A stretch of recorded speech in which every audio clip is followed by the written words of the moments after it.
Jim Brown is here. He is perhaps the best running back ever to play the game. He is an NFL Hall of Famer. He is in New York City for the 15th Annual Thurman Munson Awards. He has done a lot of work with gangs since he is living in Los Angeles.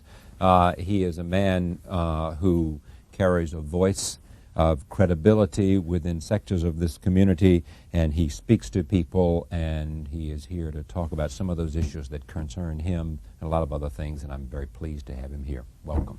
Thank you, Charlie. It's great to have you back. The Thurman Munson Awards, what are they? Well, basically, they picked out about 8 people from different sports that's doing a certain kind of community work. Yeah. And they are awarding these people. I think John McEnroe is one of them, Tracy Austin, Bonilla. Right. And so they're just recognizing those of us who they believe that's doing something in the community. Well, you certainly are doing that. I want to talk a little bit about that. Where does it stand now? I mean, you, as I said, can speak to, and you have members of at least the 2 primary gangs that I know about in Los Angeles. You speak to both of them. Where does it stand today? Well, Charlie, we're making tremendous progress, not only in L.A., but across this country, because my approach is credibility, consistency, and education and economics.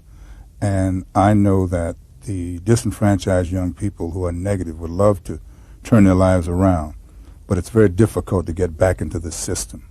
So I spent the first 5 years developing relationships with the gang leaders, shot callers across this country, then getting them into an educational program that deals with life management skills, then developing their abilities to teach it, which brings economics, and then try to hook that up with the system.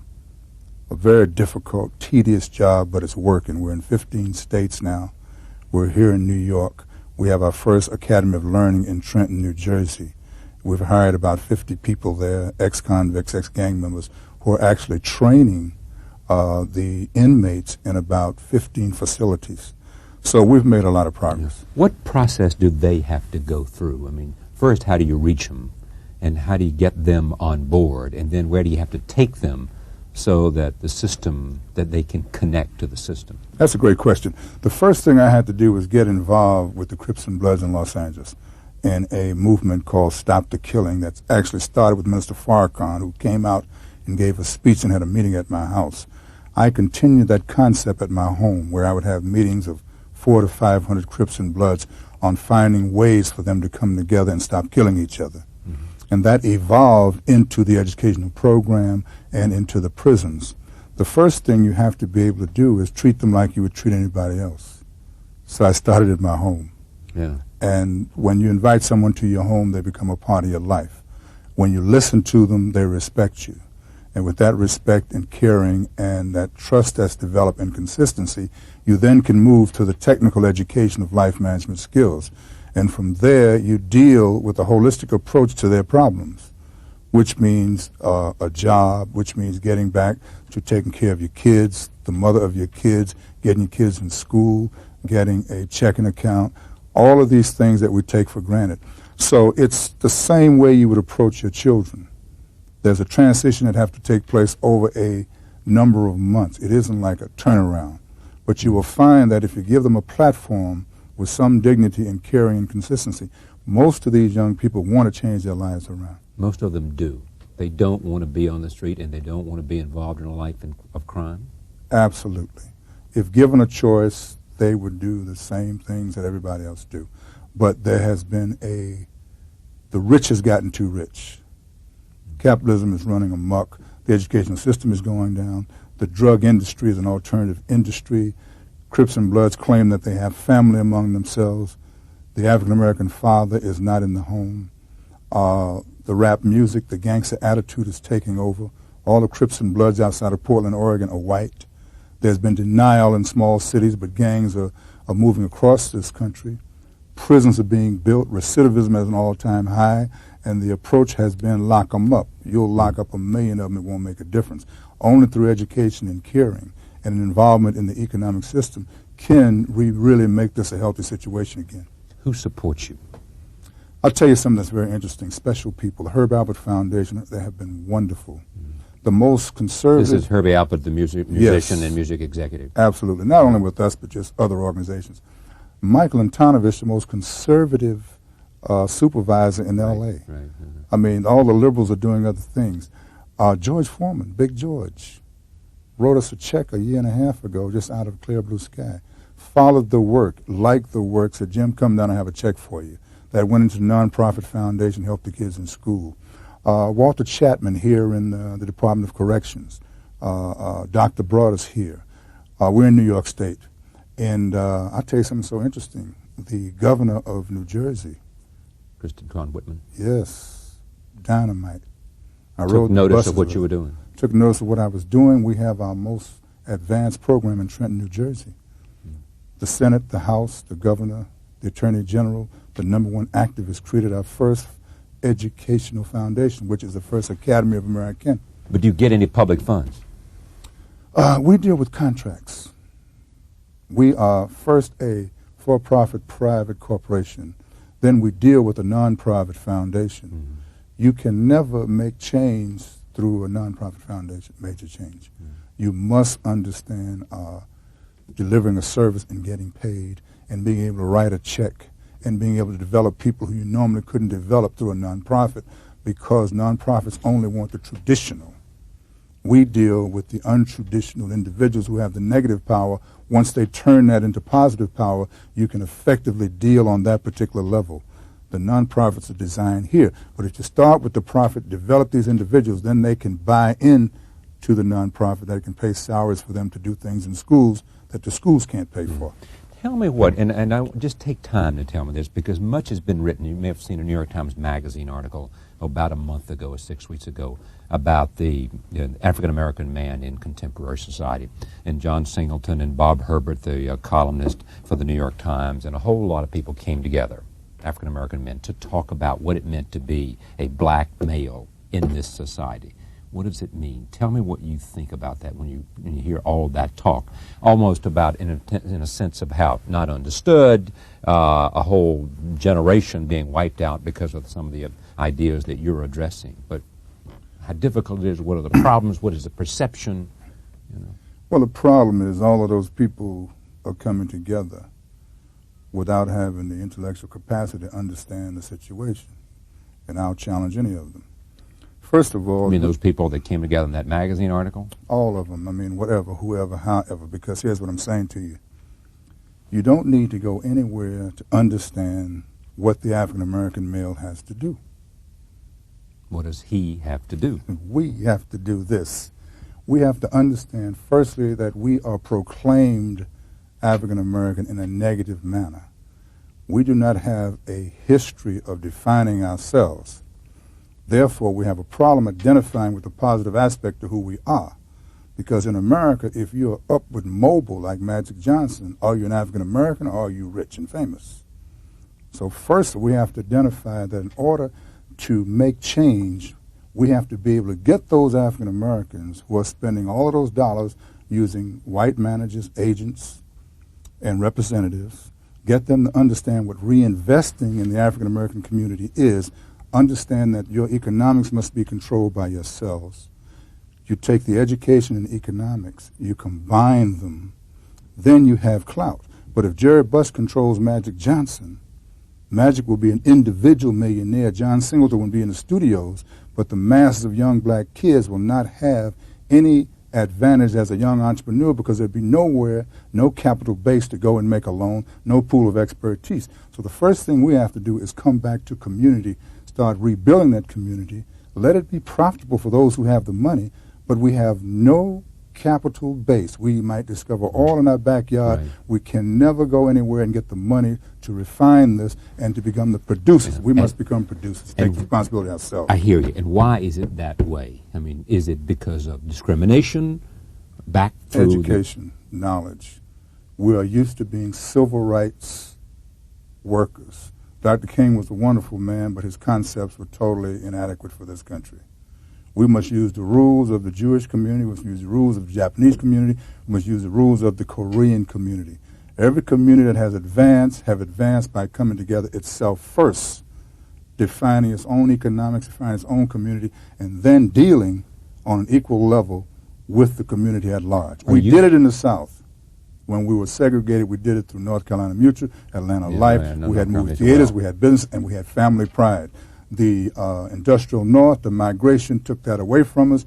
King wanted to integrate a little white kid, a little black kid going up a hill. Right. Nonviolence has nothing to do with getting off our butts, utilizing that economic power that we have, bringing it back to our community, reinvesting in our communities, developing our schools, being proud of our families, and then dealing with others. What's the consumer spending power of African Americans in the United States? We would be about the 8th largest country in the world. In terms of consumer spending power? If we used it properly, if we turned that around and became producers, we'd probably be the 8th strongest nation in the world. What leaders do you admire? Boy, I'll tell you. If I go historically, Paul Robeson would be my #1 man. This is probably the most talented individual that ever lived. If you deal with an inspiration for a moment, that would be Malcolm. If you deal with Farrakhan from the standpoint of turning the most disenfranchised individual around, he's been the most important individual to the black community in modern times. Louis Farrakhan has been the most important individual to the black community in modern times. Yes. He has turned more individuals around than anyone. Those individuals who have been very harmful to our community and given them discipline and a respect for self, et cetera, et cetera. And what do you say, though, to those members of the Jewish community especially who listen to him and think they hear and believe they hear words of anti-Semitism coming from him? I've never met a black person that was anti-Semitic. It's a fragment of their but their you can't just imagination. say that, Jim. As you know, you got to address what Minister Farrakhan says. No, that's not true. I don't have to address it. Let me finish, Charlie. Okay. I don't have to address that. Minister Farrakhan talks about black America. He talks about white America. He talks about Jewish America. He talks about everything that he thinks is negative. If I pick out the things that he says about black America, I might hate him. But what he does is he uses his own mind to say things because he is a speaker. I'm not a speaker. I'm a doer. I work in the particular arena that I work in. I recognize certain things in the Jewish community that I like and don't like. I recognize certain things in the black community that I like and I don't like. My issue is never to represent Farrakhan's words to anybody. Why should the Jewish person tell me that I'm responsible for the Louis Farrakhan I'm not sure what says? they're saying that, but they're saying that you just said Louis Farrakhan has had an extraordinary impact, probably more than any other contemporary leader, impact on the African American community, right? That's what you just said. The facts, and I just the fact says that. The people that he deals with are doing the young best men and work. women who have lost their way because of the discipline and because of the direction that he preaches turns their life around. Oh, absolutely. The prisons, the dope addicts. Oh, this is historically true. And what's it about? What is it that he says that does that? It isn't basically what he says. Oh. They have a program of rehabilitation. They get people off of drugs. They get people into a religion. But how is it that they do it, is my question. Well, What is it about the not, program? How are they different? How is it that, why does it work? I mean, clearly it does. They If you go inside a prison, pride. there is a sense of pride, there's a sense of They community, develop there is pride. a brotherhood within prison. Well, you're answering the question. Right, okay. But They have a sense of pride. They will do for self. They will speak out against anyone. And they will be law-abiding. Yeah. And what they have the courage to do is to not be intimidated by white America's opinion of them. Most of our black leadership are controlled by white America because the purse strings are controlled by white America. When whoever control your purse strings are basically going to control what you say. All right, well, let's talk Charlie, about it. these things can be documented. I know, all right, but you also, are you a member of the Nation of Islam? No, I'm not a member of any You're not a religion. Muslim, are you? Oh, not at all. Okay. I wear this, but I'm not a Muslim. Okay. It's my tradition. They recognize this before they recognize me. All right. Just staying with the sense of the civil, do you believe, does Jim Brown believe that the civil rights leadership in America, traditional civil rights leadership, whether it's NAACP, whether it's the Reverend Jesse Jackson, whether it is the Urban League, all those traditional civil rights organizations, are not working in the best interest of African Americans in this country? Oh, I think they're all working in the best interest of African Americans in their own way. No, I believe that within those organizations, there are people that really want things to change. I think that it's very difficult for them to accomplish that because of the nature and makeup of the organizations. The Urban League, I like John Mack in L.A., and we work with him. But the Urban League Hugh Price here now. I'm sorry? Hugh Price here in New York. Oh, yes. Right. But they have a big nut. They need tremendous donations. They depend upon those donations.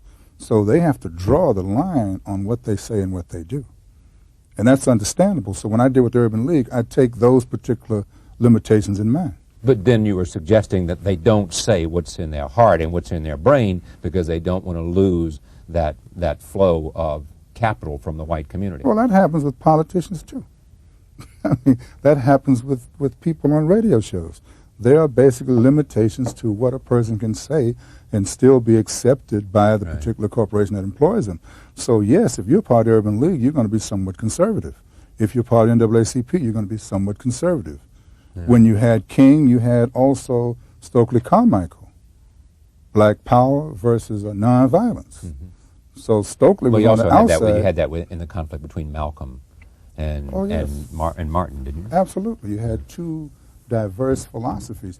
The people that speak out are always going to have the greatest problem surviving. There's no doubt about it. What's the biggest misconception about you? I mean, the perception about you, and you and I have known each other for a while, was that this is the baddest man around.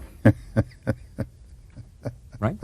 Yes, oh yes, throughout my life. Did you revel in that? Did you like that because you wanted people to respect Jim Brown and to fear Jim Brown and to... I'm not talking about the football field either, because you did. I mean, Sam Huff had the great line. The only way to tackle Jim Brown was to grab a hold of him and hang on until he fell down. You know something, Charlie? The worst thing about me is that I'm a great American. Why is that the worst thing? Because I believe this is the greatest country in the world, and I believe I'm as good as you. So do I. And I don't accept anything. And because I don't accept second-class citizenship, I am one of the most controversial individuals on earth. But because I am an American, I want everything that anybody else wants, and that is my problem. I don't think you can qualify me. Right. I don't think I have to accept a second-class situation. I have pride in who I am, and that's what people have a problem with. I graduated on time.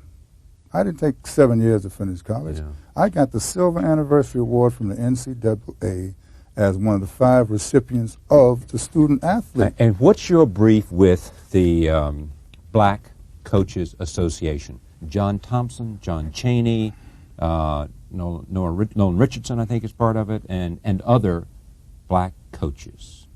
I deplore anyone that expects the system to make certain exceptions where you want an extra scholarship and claim that if you don't get it, it's going to hurt the African-American community.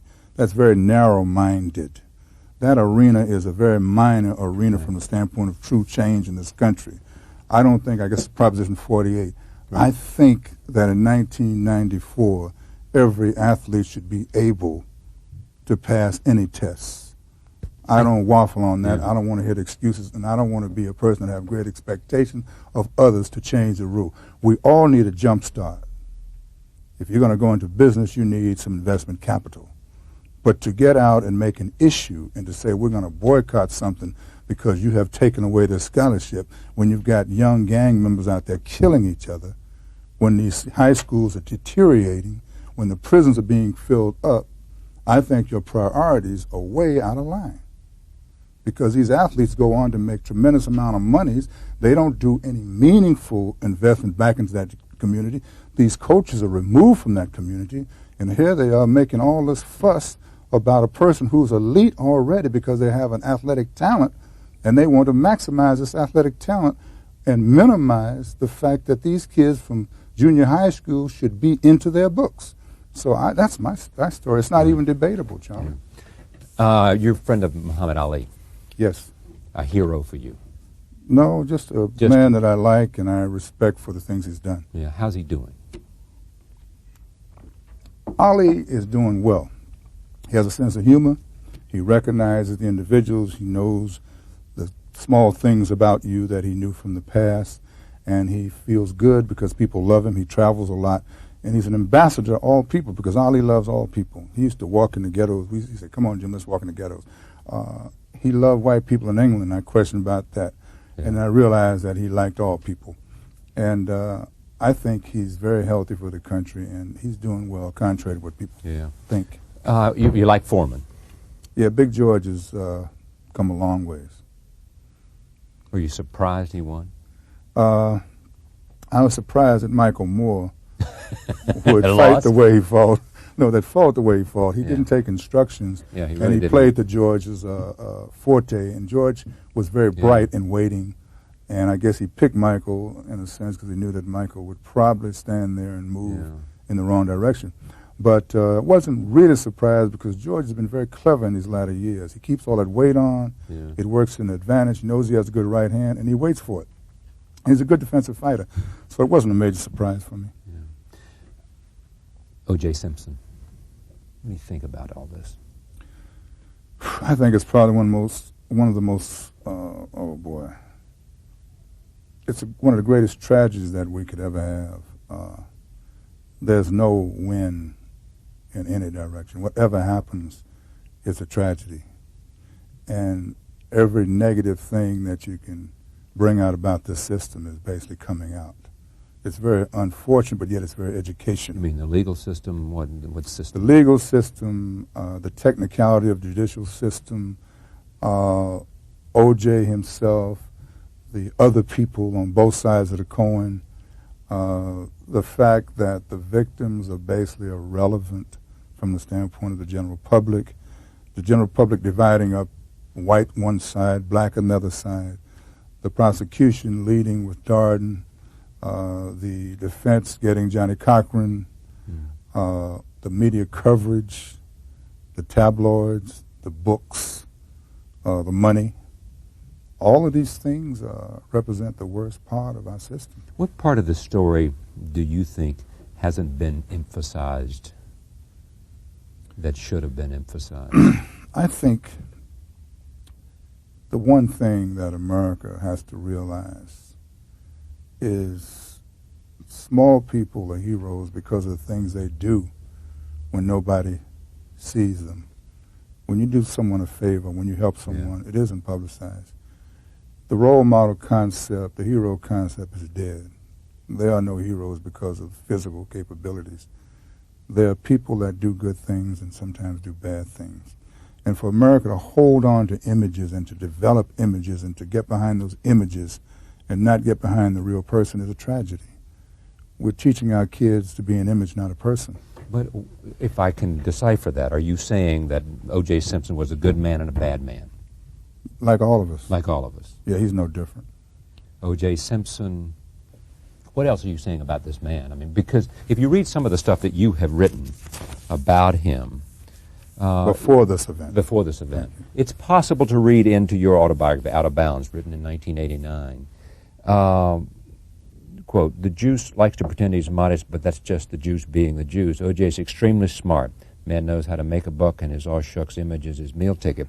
He's not about to jeopardize it by being honest. I never look at him the way I do Bill Russell or Walter Payton. I talk to those guys, see them speak. I know what I'm hearing is the real man. Too often I can't say the same about O.J. Then you said to the Sacramento Bee in February 2nd, 95, it's embarrassing, actually embarrassing to see certain Americans wanting to hold people up in front of us as our heroes and then fight to keep them there regardless of what the facts are. And I don't have to wait until the trial is over because at least a portion of the domestic violence has come out. Well, all that wasn't in the book. No, I know. First part was in the book. Second part was the Sacramento Bee. Well, that's very true. You know, Jim Brown is real. I have good things and bad things. Right. I know that everyone is maybe striving to be better if they're bright. We in our country become so commercial until everything is based on money and power. So you give me Magic, you give me O.J., you give me James Worthy, you give me all these guys and tell me that if I don't go for them on the surface, then I'm bitter. When I know Bill Cosby has good sides and bad sides. I know that about pretty much anybody that I take notice of. And I especially know it about myself. So I'm saying let's get real. Let's present the fact that Martin Luther King was a great man, but he also made mistakes. When I talk to my daughter, I'm going to say Martin did this. He had courage. He stood up. He did these things. But he also did this. That's all I want. Let's deal with the truth of who we are. Deal with We're the not truth, be Jesus. honest, and also know the whole person. Yeah, know the whole person, and accept that as something that we can live with. They tell me you have to go. I thank you for coming. Thank you, Pleasure to have you here. Good. Hope you can come back again. Oh, anytime, Jim. Jim Brown, thank you for joining us. We look forward to seeing you next time. See you then.